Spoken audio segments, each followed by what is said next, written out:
Hello students, welcome to commerce classes. इस series में हम पढ़ रहे हैं कंज्यूमेबल स्टॉक्स के बारे में। लास्ट वीडियो लेक्चर में हमने सीखा कि अगर कंज्यूमेबल स्टॉक्स हों तो जो स्टॉक कंज्यूम किया है पूरे ईयर में उसे हमें लेना होता है इनकम और एक्सपेंडिचर अकाउंट में। I hope you remember. जिन्होंने ये वीडियो नहीं देखा वो पिछला वीडियो चेक कर सकते हैं प्लेलिस्ट से। जो भी स्टॉक्स कंज्यूम किए हैं उन्हें हमें लेना है एक्सपेंडिचर में और सारे बैलेंसेस हमारे जाएंगे बैलेंस शीट में या एसेट या लाइबिलिटी साइड में। बिल्कुल लॉजिकल मीनिंग है हर चीज की, राइट। और कंजम्पशन कैसे सॉल्व करते हैं? कंजम्पशन सॉल्व करने के दो फॉर्मूले हैं।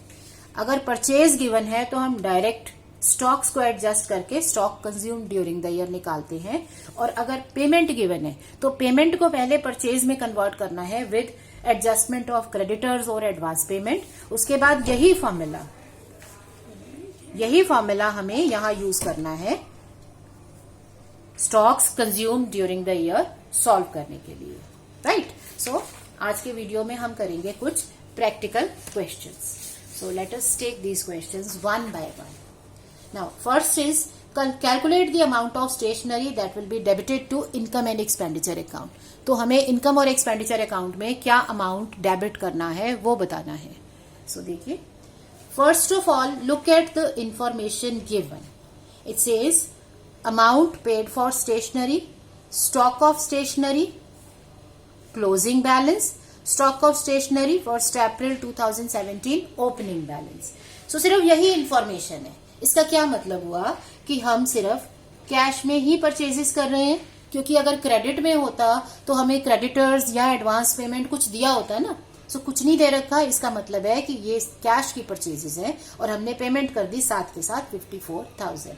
अगर हमें कैश परचेजेस ही गिवन हो, क्रेडिट नहीं दिया हुआ, तो हमारा फॉर्मूला क्या होता है? हम सीधे शॉर्ट फॉर्मूला यूज करते हैं।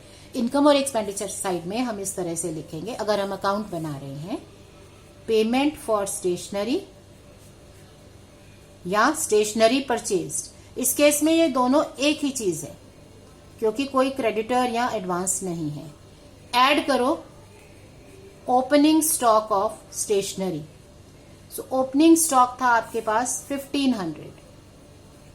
दैट मीन्स आपके पास ये सारी स्टेशनरी पड़ी हुई थी जिसे आप यूज कर सकते थे, बट एंड में आपके पास क्लोजिंग स्टॉक बच गया जो यूज नहीं हुआ।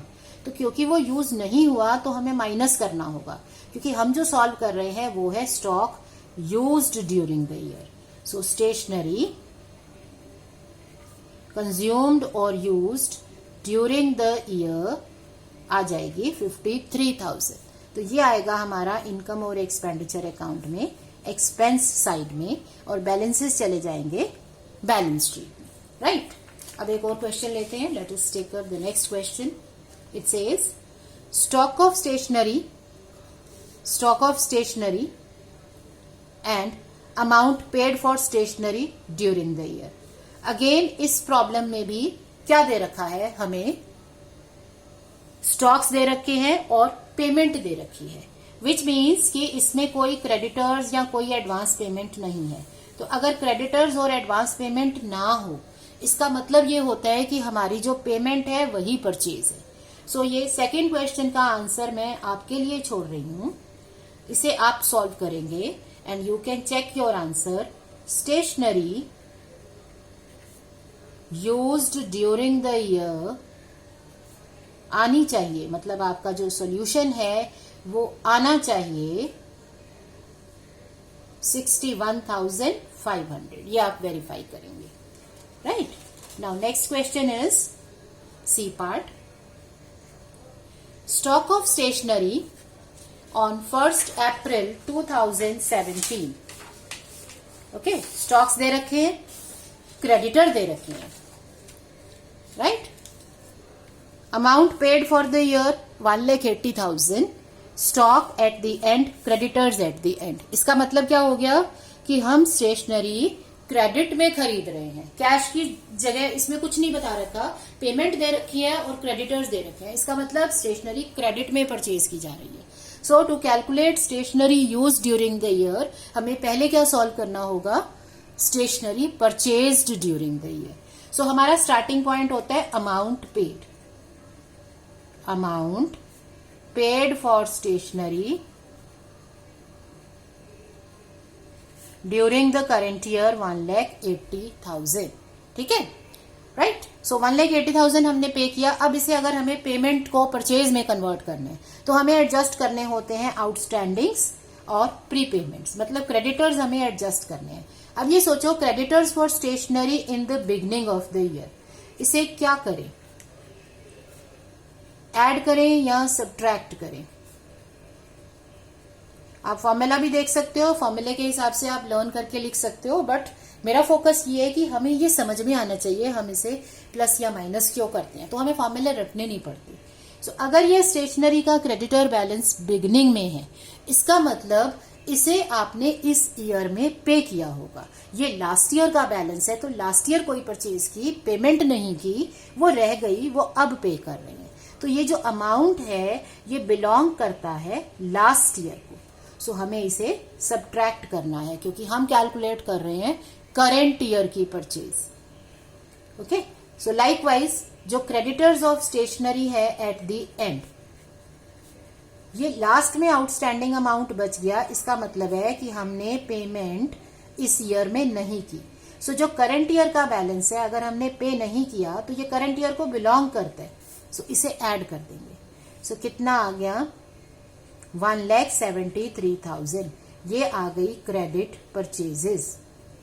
अब क्योंकि हमारे क्वेश्चन में कैश परचेजेस का जिक्र नहीं है, बताया ही नहीं है, मतलब हम क्रेडिट में ही परचेजेस कर रहे हैं, तो अब इन परचेजेस को हमें एडजस्ट करना है स्टॉक्स के साथ to calculate stock consumed during the year. So opening stock of stationery 30,000 add होगा, less closing stock of stationery, right. So stationery consumed during the year आ जाएगा 1,80,000. Stationery used during the current year. तो ये amount जाएगा हमारा income and expenditure account में, expense side में. और जो बैलेंसेस हैं, सारे balances, be it stock, be it creditors, ये सारे जाते हैं बैलेंस शीट में. स्टॉक्स जाते हैं करंट एसेट्स, क्रेडिटर क्योंकि पे नहीं किए लाइबिलिटी बन जाते हैं. So this is how we adjust. अगर आप ये अपनी बुक में चेक करोगे, what they have done is कि उन्होंने सारी एडजस्टमेंट्स को इकट्ठा मिला दिया है. ठीक है. सो वो अलग अलग स्टॉक को और क्रेडिटर्स को एडजस्ट नहीं कर रहे हैं, वो सब कुछ इकट्ठा कर रहे हैं. सारे ऐड इकट्ठे कर दिए, सारे सब्ट्रैक्ट इकट्ठे कर दिए. So it is up to you how you understand. The essence is कि हमें amount consume during the year solve करना है. सो हम स्टेप बाय स्टेप अप्रोच ले सकते हैं, या हम एक फॉर्मूला रट लें, उसमें सारे प्लस इकट्ठे कर दें, सारे माइनस इकट्ठे कर दें और उस फॉर्मूले को चला लें. So it is up to us. Let us take up another problem. Yes. Now D. Stock of stationery is given, creditors are given. Stock of stationery creditors, तो क्रेडिटर्स का मतलब होता है कि हम स्टेशनरी क्रेडिट में खरीदते हैं. ओके. तभी हमारे पास क्रेडिटर बच रहे हैं ना, आउटस्टैंडिंग बैलेंस तभी बच रहे हैं. अब हमें इसमें stock consume during the year solve करना है. अब हमें पेमेंट दे रखी है, लेट अस सी. हमें दे रखा है परचेज.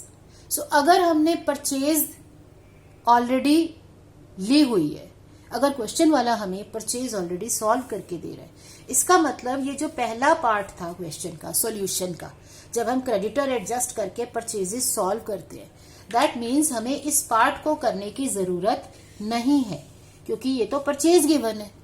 तो परचेज अगर हमें दे रखी हो तो हमें कहां से शुरू करना है. अब हमें क्रेडिटर एडजस्ट नहीं करने, ये ऑलरेडी एडजस्टेड अमाउंट है. तो इसमें हमें कैसे सॉल्व करना होगा, इसमें अगर हमें सॉल्व करना है stationery used during the year, तो हमारा स्टार्टिंग पॉइंट पेमेंट नहीं है. रिमेंबर, हमारा स्टार्टिंग पॉइंट है purchase of stationery 1,80,000. So purchase में हमें ओपनिंग स्टॉक ऐड करना होता है. Opening stock 50,000. सो ये टोटल, सॉरी ये प्लस होगा. सो ये टोटल है हमारे पास स्टेशनरी जो हमारे ऑर्गेनाइजेशन ने ली. बट इसमें से जो स्टॉक बच गया वो यूज नहीं हो सका तभी बच गया ना, तो क्योंकि ये यूज नहीं हुआ तो हमें इसे माइनस कर देना है। सो हमारे पास आ गया 1,90,000 which is stationery used during the year. So इसीलिए मैं कहती हूं कि हमें पूरा फॉर्मूला समझना है। अगर आपने फॉर्मूला समझा है तो आप स्टेप बाय अप्रोच समझेंगे कि पेमेंट को परचेज में कन्वर्ट किया, क्योंकि हमने कैश बेसिस की पेमेंट को एक्रूवल बेसिस के परचेजेस में लेके आए, फिर उससे कंजम्पशन सॉल्व की। सो अब इस केस में परचेज गिवन है तो सिर्फ स्टॉक एडजस्ट होंगे, बट अगर हम पूरा फॉर्मूला रट लें और उसे एज इट इज अप्लाई करने लगे तो फिर उसमें पॉसिबिलिटी है कि हम गलत कर दें, क्योंकि अंडरस्टैंडिंग नहीं है ना, तो आपको चीजों को समझ के सॉल्व करना है। सो इस तरह से आ गया stationery use during the year. Let us take up another problem. Now next problem is for a charitable hospital. How will you show the following in the income and expenditure account and balance sheet of the charitable hospital? तो इसे कैसे show किया जाएगा income और expenditure account में? It means हम बनाएंगे charitable hospital की बुक्स में income and expenditure account for the year ended 31 March 2018। Year आपका 2017-18 है, तो इस ईयर में ये कैसे चलेगा आपका account? Credit, debit, expenses, amount, income and amount. अब क्योंकि ये मेडिसिन हैं, यूज हो रही हैं, तो आपका एक्सपेंडिचर है यहां लिखा जाएगा। अब फॉर्मूला समझो, पहले हमें परचेज कैलकुलेट करनी है, फिर हमें कंजम्पशन कैलकुलेट करनी है। सो हमें दे रखा है amount paid for medicine. So amount paid दे रखा है 55,000। सो ये हमारा स्टार्टिंग पॉइंट है। To amount paid for medicine 55,000। अब इसमें सारे आउटस्टैंडिंग और एडवांसेस एडजस्ट करो। So creditors for medicine 20,000 and 30,000। So creditor जो ओपनिंग बैलेंस है, creditor balance in the beginning, इसका मतलब हो गया कि ये आपने शुरू में बैलेंस है, मतलब ये पेमेंट लास्ट ईयर के लिए की है। सो ओपनिंग बैलेंस हमें सब्ट्रैक्ट करना है और हमें ऐड कर देना है creditor balance at the and. Creditor balance at the and का मतलब है कि ये क्रेडिटर्स हैं जो एंड में हैं। एंड का मतलब करंट ईयर के एंड में। तो ये अमाउंट हमने करंट ईयर में स्पेंड किया बट पेमेंट नहीं की, सेटल नहीं किया। सो ये हमारी पेमेंट रह गई है। So this amount belongs to current year, तो इसलिए इसे ऐड कर दिया। अब आ जाओ एडवांस पे। अब जो एडवांस आपका ओपनिंग बैलेंस है, मतलब शुरू में एडवांस था, तो शुरू में एडवांस का मतलब है लास्ट ईयर में एडवांस पेमेंट की, तभी लास्ट ईयर का एंड इस साल का बिगनिंग होता है। सो ओपनिंग एडवांस बैलेंस का मतलब हो जाता है कि ये शुरू में था, तो ऑब्वियसली लास्ट ईयर हमने इस ईयर के लिए पेमेंट की होगी। So this belongs to current year, क्योंकि ये लास्ट ईयर एडवांस में दे दिया, तो लास्ट ईयर हमने इस ईयर के लिए एडवांस में दिया होगा।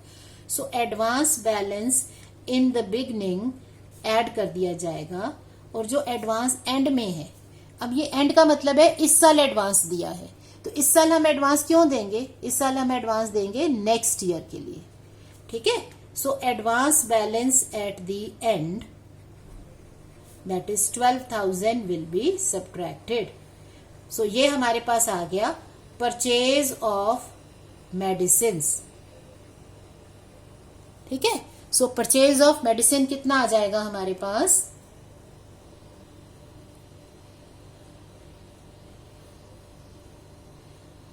44,000। अब ये है परचेज, तो इसमें ऐड करो ओपनिंग स्टॉक ऑफ मेडिसिन 30,000 और सब्ट्रैक्ट करो closing stock of medicine, that is 5,000। सो हमारे पास आ गया medicine use during the year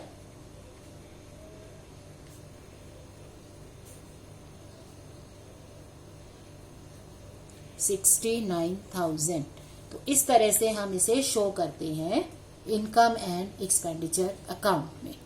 सो ये पूरी कैलकुलेशन आपको इसे यहाँ पर शो कर देनी है या इसे वर्किंग नोट में करनी है। अब इसको बैलेंस शीट में भी शो करने का कहा गया। So if we make balance sheet of the charitable trust as at 31 March 2018, तो बैलेंस शीट में हमें एसेट्स और लाइबिलिटीज में इसे शो करना है। So pick up the amounts one by one. हम अभी बना रहे हैं क्लोजिंग बैलेंस शीट, तो क्लोजिंग बैलेंसेस आएंगे, ओपनिंग बैलेंस शीट में ओपनिंग बैलेंसेस आती है। Stock of medicine closing balance. So stock of medicine as an asset, so we are showing only relevant parts. ठीक है, सिर्फ रेलेवेंट पार्ट्स दिखा रहे हो तो वो लिख दोगे यहाँ ब्रैकेट में। उसके बाद क्रेडिटर्स आ गए, 20,000 ओपनिंग बैलेंस शीट में जाएंगे, ये क्लोजिंग में आएंगे। अब क्रेडिटर्स कहाँ आने चाहिए? क्रेडिटर्स हैं मतलब पेमेंट नहीं की तो पे करने हैं। सो लाइबिलिटी बन गई क्रेडिटर्स फॉर स्टेशनरी 13,000। उसके बाद है अमाउंट पेड, तो एडजस्ट हो गया, वो तो पेमेंट थी। Amount paid for medicine in advance, तो एडवांस पेमेंट जो है ये हमारी होती है asset. So advance payment for medicine. So this is how these figures will appear in the balance sheet. I hope this is clear. So हमें क्या करना है, हमें एडजस्टमेंट सारी लेके amount use during the year solve करना है और वो इनकम एंड एक्सपेंडिचर में जाएगा और सारे बैलेंसेस बैलेंस शीट में चले जाएंगे। लास्ट एक और एग्जांपल है, this is calculate the amount of stationery use during the year which is to be shown in income and expenditure account. तो कितना शो करेंगे? ठीक है, क्रेडिटर्स दे रखे हैं, क्रेडिटर्स का मतलब हो गया कि हम क्रेडिट में परचेजेस कर रहे हैं। स्टॉक दे रखा है तो स्टॉक तो परचेजेस में एडजस्ट होते हैं। पेमेंट मेड दे रखी है 56,800 for creditors. Now one more point here, stationery purchase in cash is 20% of the total stationery. तो जो टोटल स्टेशनरी है उसका 20% आप कैश में परचेज करते हो। सो इस प्रॉब्लम में हमारे पास कैश परचेजेस भी हैं। सो पहले हम क्रेडिट परचेजेस सॉल्व कर लेते हैं।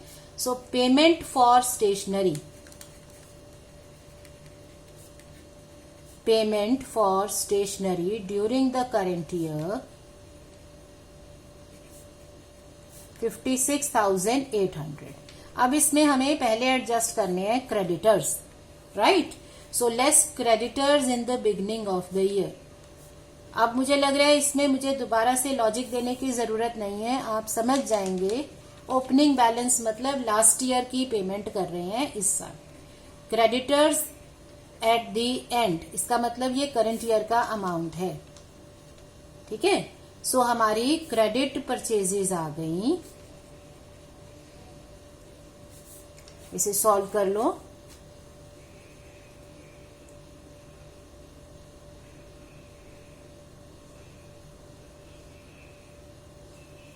$64,000 ये है क्रेडिट परचेजेस। बट हमें जब कंजम्पशन सॉल्व करनी है तो हमें टोटल परचेज लेनी होती है और इस क्वेश्चन में कैश परचेज भी दे रखी है। अब ये ध्यान से समझना होगा, cash purchases are 20% of total purchases, total का 20%। सो अगर मैं टोटल परचेजेस मान लूं X, तो कैश परचेज कितनी हो जाएगी? 20% of total, that is X by 5। ठीक है, अभी मैं इक्वेशन बना सकती हूँ सॉल्व करने के लिए। X की कोई इक्वेशन बन सकती है। X है टोटल परचेजेस या मैंने सॉल्व कर लिया कैश परचेजेस, बट मुझे जो पता है वो है क्रेडिट परचेज। इसका मतलब मुझे अगर इक्वेशन बनानी है तो मुझे क्रेडिट परचेज सॉल्व करनी पड़ेगी। सो क्रेडिट परचेज कितनी हो जाएगी? टोटल में से अगर मैं कैश माइनस कर देती हूँ, और ये कितना है? 64,000, राइट? सो ये आ गया 5x minus X upon 5, 64,000। 4x is equal to 64,000। x की वैल्यू आ गई 64,000 इंटू 5/4, 80,000। इसका मतलब कैश परचेजेस कितनी हो गई? 20% ऑफ टोटल परचेज। ठीक है, 16,000 इसका 20%। हालांकि जब मुझे टोटल परचेज मिल गई तो मुझे क्या जरूरत है सॉल्व करने की, मैं टोटल परचेज में एडजस्टमेंट कर सकती हूँ. But anyhow to show the calculations, so I have now total purchase of stationery 64,000 plus 16,000, 80,000. Now add opening stock and deduct closing stock to calculate stationery used during the year. So opening stock 15,000, 30,400. So 15,000 plus minus 30,400. So ये आ गया stationery used during the year. So ये amount जाएगा हमारे income and expenditure account में, right. So this is how we deal with the consumable items. Again remember, consumable items को हमें कैसे डील करना होता है, उन्हें इनकम और एक्सपेंडिचर अकाउंट में हमें लेके जाना है. कंटिन्यूइंग विद द टेबल जिसमें हम सारी एडजस्टमेंट्स लिख रहे हैं. Entrance fee, life membership fee, donation, legacy etcetera. फिर हमने किया सब्सक्रिप्शन, उसके बाद हमने किया स्पेशल पर्पस ट्रांजैक्शंस. फिर आ गया purchase and sale of magazines, honorarium, transactions of fixed assets. अब नेक्स्ट हमारी एडजस्टमेंट क्या है, ट्रांजैक्शंस ऑफ कंज्यूमेबल स्टॉक्स. सो हम क्या करेंगे, stocks consumed during the year, ये लेके जाएंगे इनकम और एक्सपेंडिचर अकाउंट में. और stock balances, creditor balance, advance payment के बैलेंस, ये सारे बैलेंसेस आएंगे बैलेंस शीट में. So this is how we treat the consumable stocks in the preparation of final accounts. Thank you.